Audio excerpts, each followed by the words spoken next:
احمد بن حسن نے جواب دیا، لیکن میں تمہیں یقین دلاتا ہوں کہ بغداد میں تمہاری ضرورت ہے۔ دیکھیے، مجھ سے مذاق نہ کیجیے، میں غریب ہوں لیکن اپنے سینے میں دل ضرور رکھتا ہوں۔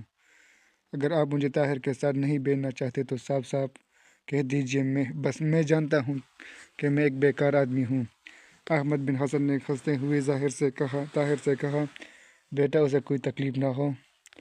پھر زید سے مخاطب ہوتے ہوئے کہا، زید طاہر پرسوں یہاں سے روانہ ہوگا، تم تیار ہو کر پہنچ جاؤ، میں وعدہ کرتا ہوں کہ یہ تمہیں ساتھ لے جائے گا۔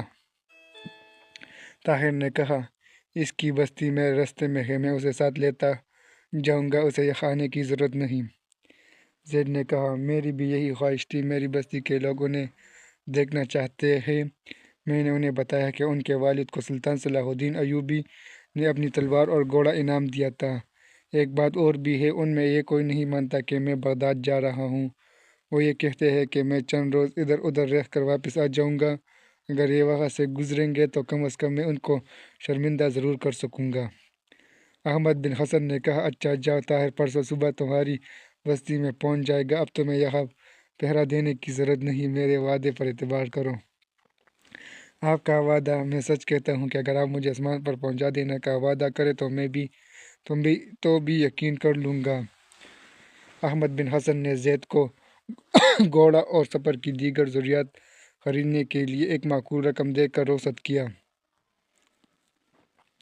احمد بن حسن سے رخصت ہو کر طاہر نے زید کی بستی کا رخ کیا۔ زید کی بستی سے باہر درختوں کے سائے میں بیٹھا اس کا انتظار کر رہا تھا۔ اس کے ارد گرد بستی کے چند بچے جمع تھے۔ ایک گھوڑا درخت سے بندھا ہوا تھا اور زید جنگ کے تمام ضروری اور غیر ضروری سامان سے لیس تھا۔ اس کا فربہ جسم تنگ زرے میں بہت بری طرح کسا ہوا تھا اور خون کے دباؤ کی وجہ سے اس کا چہرہ سرخ ہو رہا تھا۔ اس کے دونوں ہاتھوں کو مصروف رکھنے کے لیے نیزہ اور ڈال کافی تھے۔ پیٹھ پر اس نے 2 ترکش باندھے رکھے تھے۔ کمر میں ایک تلوار اور 2 خنجر لٹک رہے تھے۔ کمند اور خوراک کا تھیلا اس نے گھوڑے کی زین کے ساتھ باندھ رکھا تھا۔ زید نے طاہر کو دیکھ کر اٹھتے ہوئے کہا، آپ نے بہت انتظار کروایا، لوگ آپ کا انتظار کر کر کے اپنے گھروں کو چلے گئے۔ طاہر نے کہا، اب گھوڑے پر سوار ہو جاؤ، دیر ہو رہی ہے۔ زید گھوڑے پر سوار ہو کر ایک لڑکے سے مخاطب ہوا، ابراہیم تمہارا باپ میرا سب سے زیادہ مذاق اڑایا کرتا ہے، جاؤ اسے کہو میں طاہر کے ساتھ بغداد جا رہا ہوں، اگر یقین نہیں آتا تو آ کر دیکھ لے۔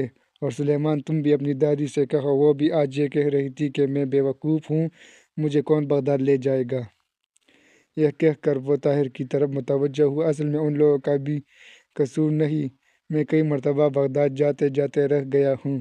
طاہر نے مسکراتے ہوئے کہا، اب چلو، دھوپ تیز ہو رہی ہے، جب تم بغداد پہنچ کر بستی والوں کو خط لکھو گے تو انہیں یقین ہو جائے گا۔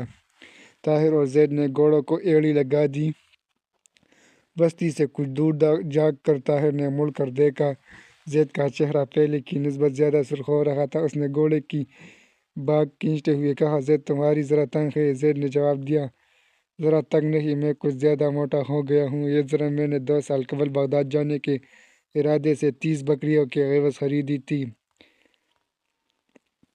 طاہر نے کہا، تمہیں زیادہ تکلیف تو نہیں دیتی؟ زید نے اپنا چہرہ شگفتہ بنانے کی کوشش کرتے ہوئے کہا، نہیں، میرا جسم اتنا نازک نہیں۔ لیکن 2-3 کوس چلنے کے بعد اس نے آہستہ سے کہا، طاہر میرے جسم پر چیونٹیاں سی رینگ رہی ہے۔ طاہر نے جواب دیا، اتنی جلدی تک گئے، چلو آگے جا کر تھوڑی دیر سستا لیں گے۔ طاہر زید نے تھوڑی دیر بعد کہا، میرا جسم گھٹ رہا ہے۔ طاہر نے نگاہ پر درختوں کے ایک جھنڈ کی طرف اشارہ کرتے ہوئے کہا، چلو اس نخلستان میں اتریں گے، وہاں پانی بھی ہے، دوپہر وہیں گزاریں گے۔ زید کی قوت برداشت جواب دے چکی تھی۔ اس نے تیسری بار گھوڑا روکا اور چلا کر کہا، طاہر ٹھہرو، میں قریب الملک ہوں۔ اور طاہر کے جواب کا انتظار کیے بغیر گھوڑے سے کود کر تپتی ہوئی ریت پر بیٹھ گیا۔ طاہر نے ہنستے ہوئے کہا، تم تو کہتے تھے کہ تمہارا جسم اتنا نازک نہیں۔ زید نے دانت پیس کر زرے کو اتارنے کی ناکام کوشش کرتے ہوئے کہا، یہ نہیں اترتی، خدا کے لیے میری مدد کرو، مجھے ایسا محسوس ہوتا ہے کہ ہزاروں بچھو مجھے ڈنک مار رہے ہیں۔ طاہر نے گھوڑے سے اتر کر بڑی مشکل سے اس کی زرہ اتاری۔ زید نے کہا، خدا تمہیں جزا دے، مجھے امید نہ تھی کہ یہ اترے گی۔ آج صبح 3 آدمیوں نے اسے بڑی مشکل سے میری جسم پر کسا تھا۔ طاہر نے کہا ذرا اچھی ہے لیکن تمہیں ذرا تنگ ہے۔ زید نے کہا ذرا تنگ ہے؟ آپ یہ کیوں نہیں کہتے؟ ایک بیوقوف خاتون نے چوہے کے پنجرے میں گھسنے کی سزا پائی ہے۔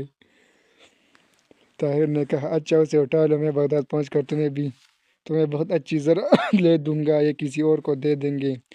زید نے دونوں ہاتھوں سے ریت کا گڑھا کھودتے ہوئے کہا میں اسے یہی دفن کرتا ہوں۔ میں سمجھوں گا کہ میری 30 بکریاں بیماری سے مر گئی اور نئی زرعی کی مجھے قطعی خواہش نہیں۔ میں اس آخری شکنجے میں پھنس کر دم توڑنے کی بجائے ننگے سینے پر تیر کھالوں گا۔ زید زرع کے لیے قبر کھود چکا تھا لیکن طاہر کے سمجھانے پر وہ اسے اپنے گھوڑے کے توبڑے میں ڈال کر ساتھ لے جانے پر رضامند ہو گیا۔